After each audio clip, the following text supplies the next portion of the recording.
You're listening to Crowning Ignorant Kings, a podcast for citizens with like minds who love God, follow Christ, and have a desire to be an ambassador for the kingdom of heaven on earth. We are John and Charlene Donelson. We're teachers building a kingdom community. Thank you again for joining us. Now let's adjust our crowns.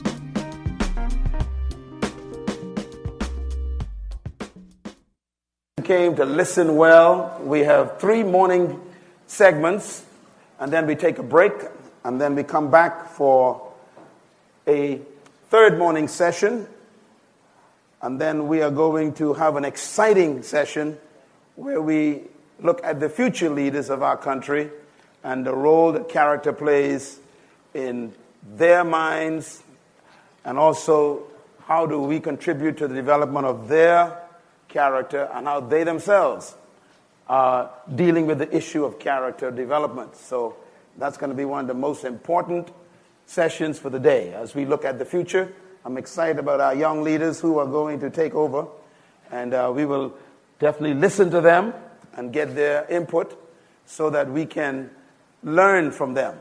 And of course, we've been hoping they learn from us for a while, but also we reciprocate and learn from them. I'm going to give you a lot of information in a short time, so please unbuckle your seatbelts and let's relax a little bit.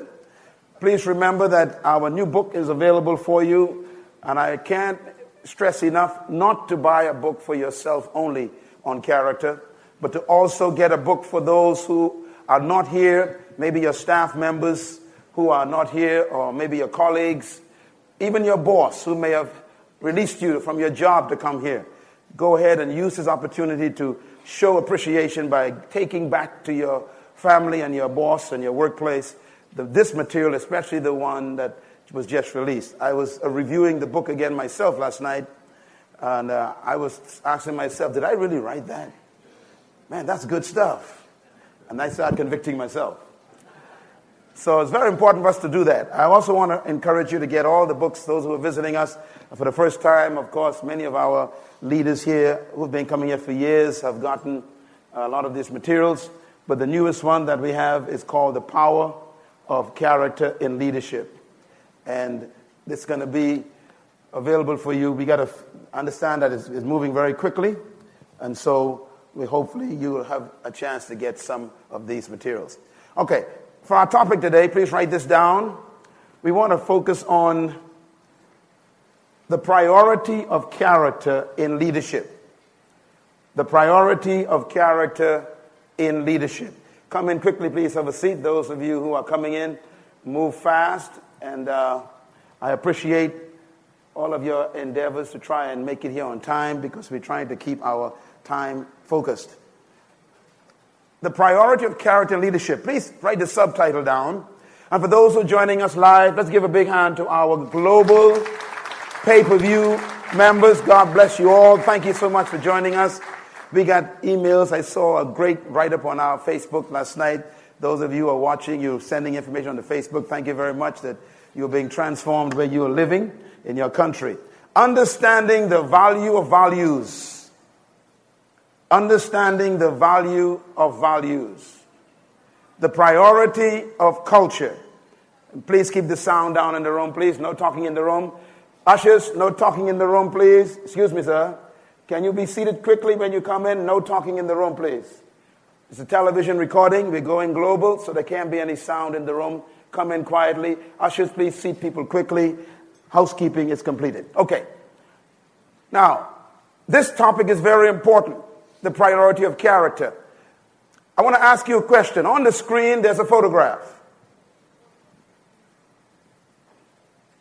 And I want to ask you a question about this photograph. Those who are watching this from home or listening to a CD, on the screen in this room is a massive photograph of a bodybuilder. His physique is incredible. I think we are all jealous of him. I'm talking about the men. We would love to look like that. This is a powerful photograph of human strength. I'm going to show you another man, and I want to ask you a question. Here's another man. Now, both of these are men. The second photograph is another man who looks like he weighs about 110 pounds. The previous photograph is a man who looks like he weighs about 280 pounds. The first man has biceps and triceps, and his muscles are carved and chiseled. The second man looks like he came from the Bahamas. The question I have between these two men is a simple question. Which one of these men exhibits strength? Which one of these men are the most powerful? Is it man number one or is it man number two? Now, before you answer, you must study the men carefully. This man, with all the muscular physique, on the surface, he exhibits power, strength, even discipline. But the second man doesn't look too impressive.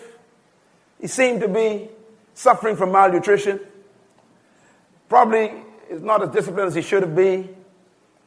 And you look at these photographs physically, and you have two responses to these men.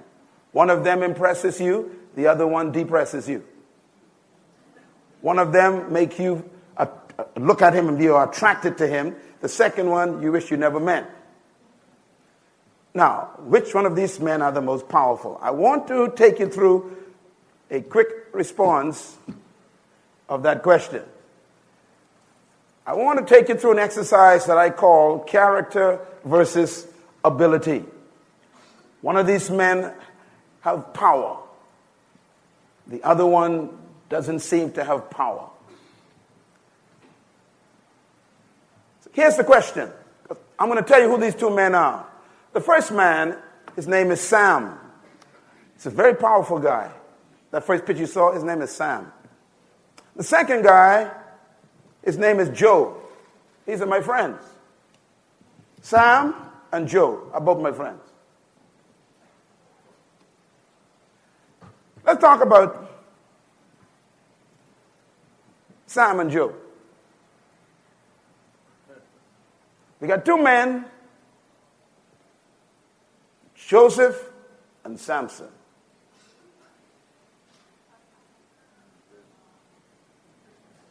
We got a problem here.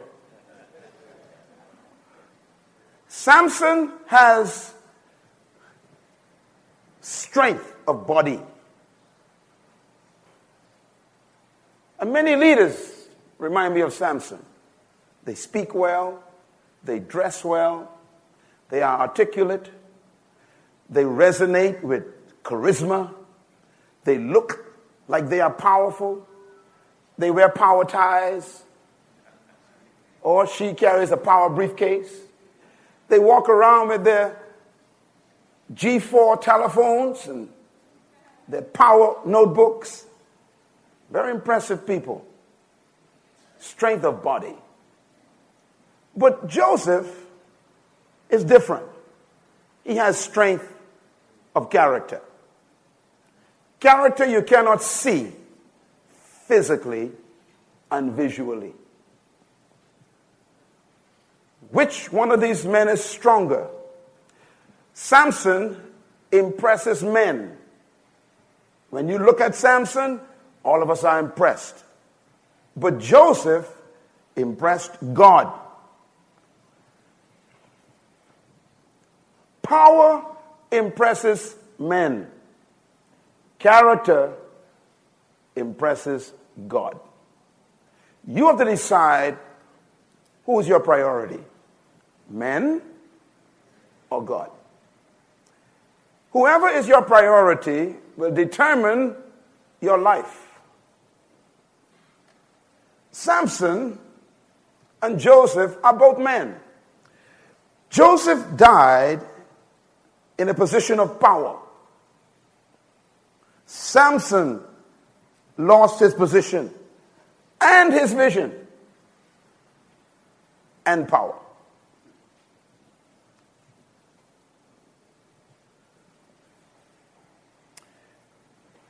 I guess the bottom line is, write this down, character protects power and vision.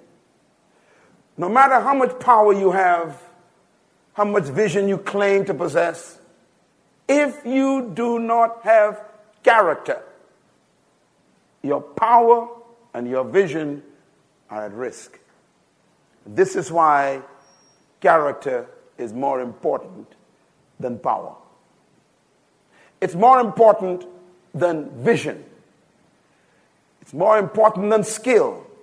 It is even more important than influence, because character is the source of influence. So let's take a look at these two men. Here's a man who is strong in body but weak in character. He falls to the mercy of his sensual flesh desires. Samson. Here's a man who shows strength of character. He runs away from the lust and the sensual passions that you battle with in this room every day. One man, he ends his life looking big but blind.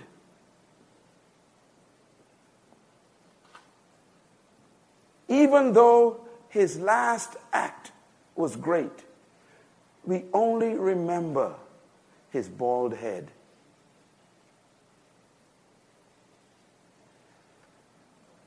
I guess even coming back is tough.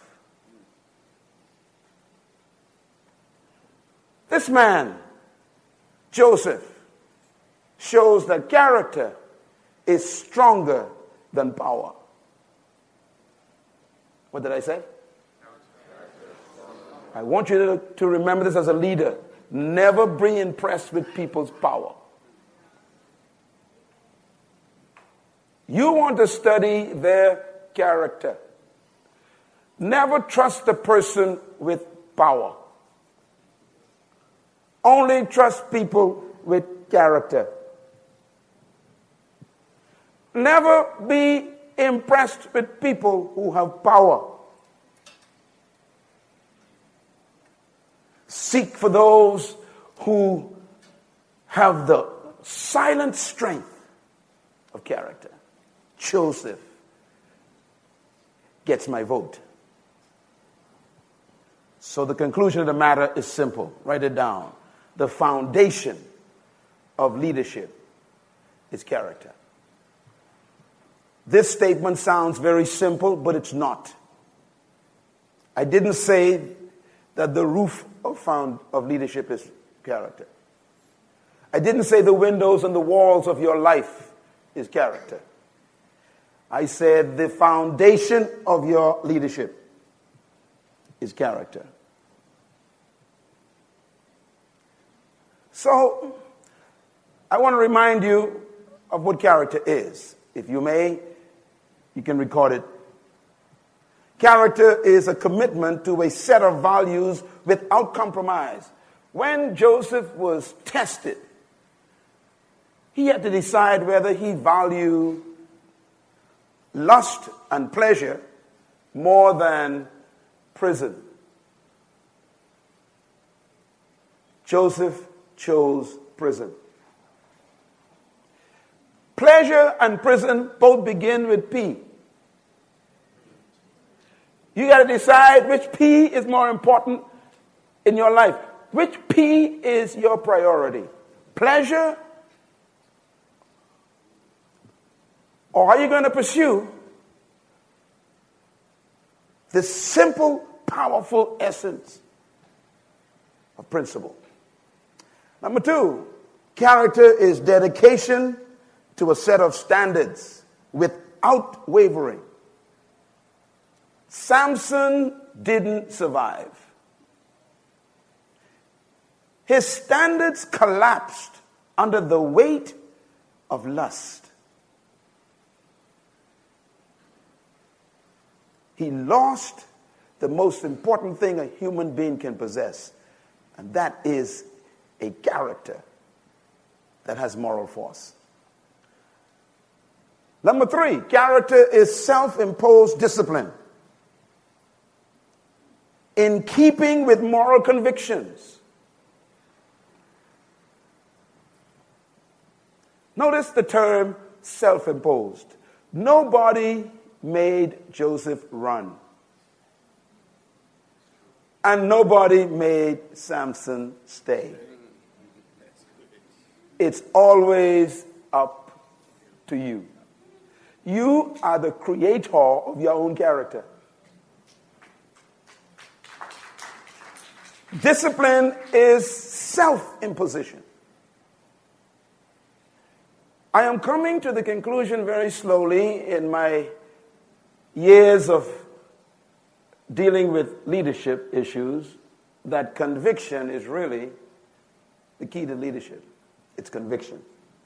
I never thought I would come to such a simple conclusion. Because you can actually discover your purpose and still not be convicted enough to pursue it. It is conviction that sends people to prison. It is conviction that makes people run from pleasure. It is conviction that creates character. Number 4, character is a constant effort to integrate your words, your deeds, and your actions. I showed you in the evening session an illustration of the two men who were one man, and how the process is to bring those two men together until there's only one man. You want to integrate your words. When you say something, you actually do it. And you do it because you are it. And number 5, character is the willingness to sacrifice your pleasure for the sake of principles. So character is basically being one with yourself. By the way, I don't have time to get into this, but in my book on character, I talk about the fact that God is God because he is character.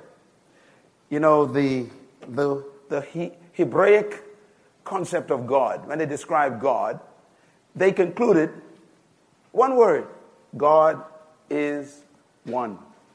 Now, some of you have no idea what that means. And if you speak to a Jewish scholar right now, he will tell you that that is the most important quality of God. God is one. He is integrated. Would you believe, write this down, the word holy actually means one. Holy means one. We use terms like pure. We use terms like sanctified. But no, it actually means one. It means there's no dichotomy in the person. It means that the person is so pure, there's no ulterior elements.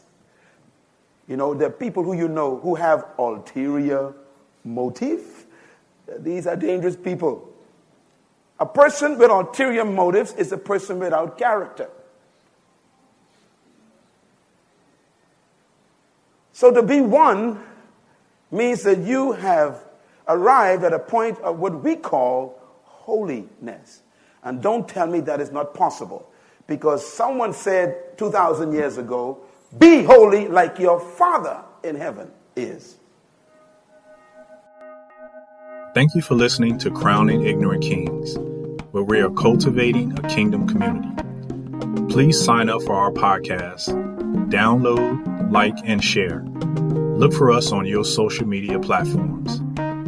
If you'd like to reach out to us, please send us an email at crowningignorantkings@gmail.com.